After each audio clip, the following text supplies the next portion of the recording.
December 14th, 2012. Adam Lanza wakes up. He immediately begins his day by going about choosing the weapons with which he will do his work. He begins his day by walking into his mother's bedroom and fatally shooting her 4 times while she's still in her pajamas in her own bed.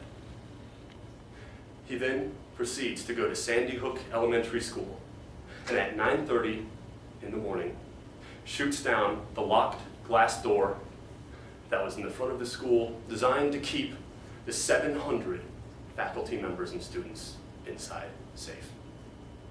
He then walks in, instantly kills 2 administrative members who are trying to stop him, and then he hits the classroom. He walks in to 2 first-grade classrooms with students ages 6 to 7, pulls out his Bushmaster assault rifle, and riddles their bodies with bullets as they are trying to climb in the corner of the room on top of one another to stay safe. The only students who were able to survive were the ones who were able to run out of the room while he had to reload, or one little girl who played dead. As soon as the police officers arrived on scene, he took his own life. This is clearly a huge tragedy that we can never stand to allow to happen again as a nation. President Obama came out with a solution immediately, a 3-way approach to tackle this. First, reinstating a ban on assault weapons, which had previously existed in this country. Second, he wanted to reduce the sales of armor-piercing rounds and extended clip sizes to civilians. And third, he wanted to invest heavily in the police force of our country so that they will be able to go around and conduct the extensive background checks necessary to ensure that we know who owns what guns and why. However, there are certain organizations, namely the NRA, which have come out against President Obama, which have said things like, "This is completely unconstitutional. Mr. President, you go against the Second Amendment." What I would say to those people is that they've never even read the Second Amendment. Let me read it to you. "A well-regulated militia, being necessary to the security of a free state, has the right of the people to keep and bear arms shall not be infringed." Again, the first phrase of that, a well-regulated militia, regulated. There are supposed to be rules.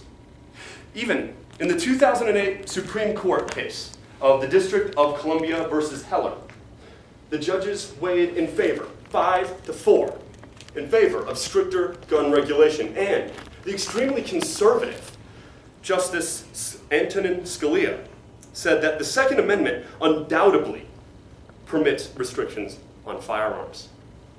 However, these organizations will still say, no, it's wrong. These people will take away, at first, just some assault weapons, and then they will press to take away even more and more and more guns. And additionally, we need our guns. We have to keep ourselves safe from criminals. And hell, even sometimes we have to keep ourselves safe from our own government. We don't know if we're even safe from them. Well, to those people, first thing I'm going to say is if the government's after you, sorry, they have tanks, jets, napalm, we've dropped a couple of atomic bombs before. I don't think your AR-15 assault weapon will do you all that much good. At any rate, the United States government owns a total of 4 million guns. This is according to the Congressional Research Service. That is 1 million guns owned by our police force here to keep us safe at home, and another 3 million that are given to our armed forces to keep us safe overseas. The United States civilian population owns 80 times more than this. The United States civilian population, we have 310 million guns. 310 million compared to 4 million. The government couldn't round up all our weapons even if they really wanted to. The second myth that I want to address is the good guy with a gun myth. That whenever anything terrible happens, that some hero will be able to come on, a good citizen who's legally bought a weapon, and he will be able to come in and be able to neutralize the killer and keep everyone safe. Well, unfortunately, that hasn't happened. And we've seen a trend again and again and again where a killer will show up, take way too many lives, and then by the time anyone can show up to stop him, they just kill themselves. So that clearly doesn't work. But additionally, let's look at some of the other facts. According to the Center for Injury Control, for every 1 time a gun is used in self-defense, it is used 7 times for an assault or murder, 11 times for a suicide, and 4 times for accidents that happen to you or your loved ones. So what that means is, if you buy a gun to protect your family, you are 4 times more likely to end up hurting them than you are to ever help them. That's raw numbers, that's facts. So let's look at the way some other countries have dealt with this problem before. This is not a unique problem to the United States. In Australia, for instance, in 1996, they had the incredibly unfortunate event of the Port Arthur massacre. This is where 35 people, mostly tourists, were mowed down by an insane gunman for just trying to enjoy a view.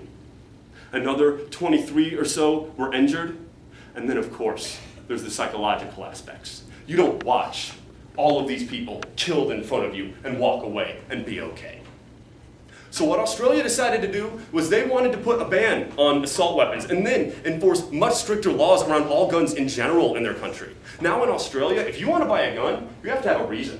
You have to be a hunter who needs to kill things, who needs to shoot in order to eat.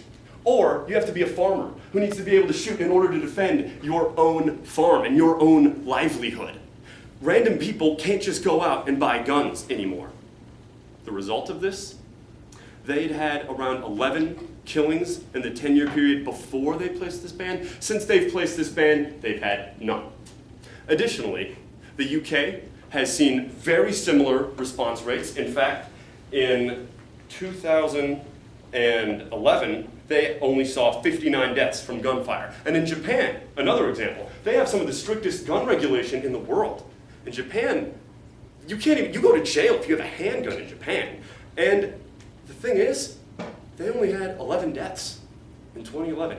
The United States, from gunfire, in the same year, had around 13,000 deaths. That's 13,000 compared to 60, 13,000 compared to 11. There is clearly a huge problem here that we need to address as a nation. Now, even if you're thinking, oh, those are foreign countries, doesn't apply to us, you can see a very direct correlation with data provided from the Center for Disease Control and Prevention that says that states that have higher and more intense gun regulatory laws actually have far less gun deaths, gun violence, gun incidents than states that do. But I think there's an even bigger problem here. The fact that our lawmakers and our legislators are generally powerless to be able to pass this type of legislation. And in order to make sure this happens reflects a greater problem. There have only been 2 states in the past year that have really clamped down and have really brought out much stricter gun regulation. Those states are Colorado, which had the Aurora massacre, and Connecticut, which also had an incredibly unfortunate incident. What has to happen to a state in our country in order for them to be able to pass adequate laws? Is this going to have to happen in every single state? We are beginning to succumb as a nation to a culture of violence that we have to fight thoroughly against. It is not what we stand for. It is not American. And you can see how this has torn down other civilizations over the years. Think about the Roman Empire, where people would gather en masse to see people get crucified, brutally whipped to death, torn to pieces by lions. Think about our society nowadays, the things that we all too often glorify all too much. Think about the violent television shows, the violent movies, the violent video games, and the way this affects culture. How many people have to have that superpowered gun in their house? This is something that is incredibly ignorant. The facts say that. And we as a nation have to unite against the myths perpetuated about gun regulation and begin understanding the facts. We need to do this not just for ourselves and our own personal futures. We have to do this for the futures of our families, for the futures of our children, and, if for no other reason, in memory of the 20 innocent young children brutally gunned down in Connecticut last year.